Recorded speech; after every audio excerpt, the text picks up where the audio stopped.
আসসালামু আলাইকুম। ড্রিম কিচেনে আপনাদের স্বাগতম। আজকে আমি রান্না করে দেখাবো এবার টুনা ফিশ, সাগরের টুনা ফিশ। এই মাছ আগের থেকে আইস উড়ালে যায় না, আইস ওঠে না, সেজন্য এই মাছ পুটিয়ে ভালো করে ধুয়ে এনে জাল দিয়ে কাটা বাইছে ফেলবো। আপনারা দেখতে থাকুন।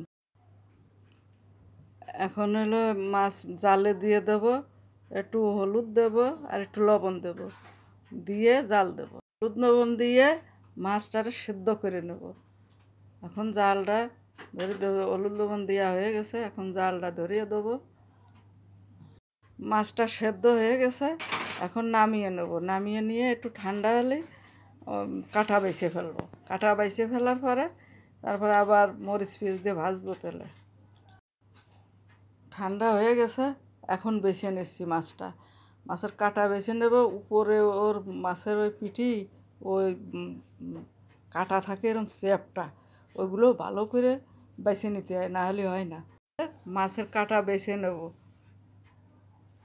উপরে উপরে যেই থাকে চারপাশে করাতের মতো কাঁটা থাকে, ওগুলো উপরে শক্ত আবরণ সবগুলো বেছে নিতে হবে। সবগুলো বেছে নিয়ে তারপরে মাছটা ভাজি করতে হবে। বাছা হয়ে গেছে মাছগুলো, এখন সব মরিচ পেঁয়াজ দিয়ে ভেজে নেব।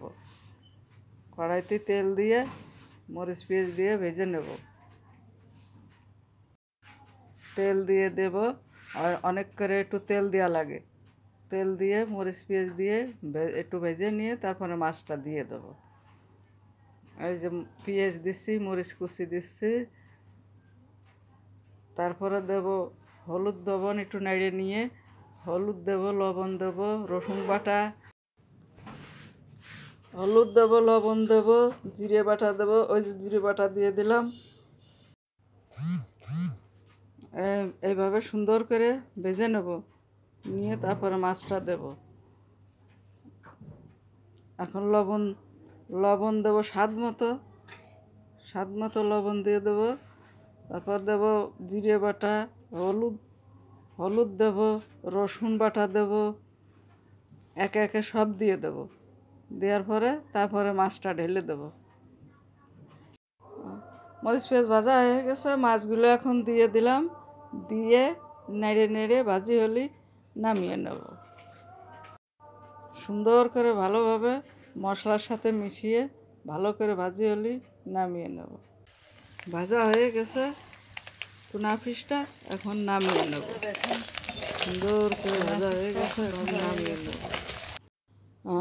অনায়াসে 1 প্লেট ভাত খাওয়া যাবে এই ভাজি দিয়ে। সুন্দর করে ভাজা হয়েছে, গোশের মতো লাগে এই ভাজিটা, টুনা ফিশটা। অনায়াসে 1 প্লেট ভাত খাওয়া হয়ে যাবে। আর আজকের মতো এখানেই রেসিপি বিদায় নিচ্ছি। আগামী পর্বের নতুন রেসিপি নিয়ে হাজির হব।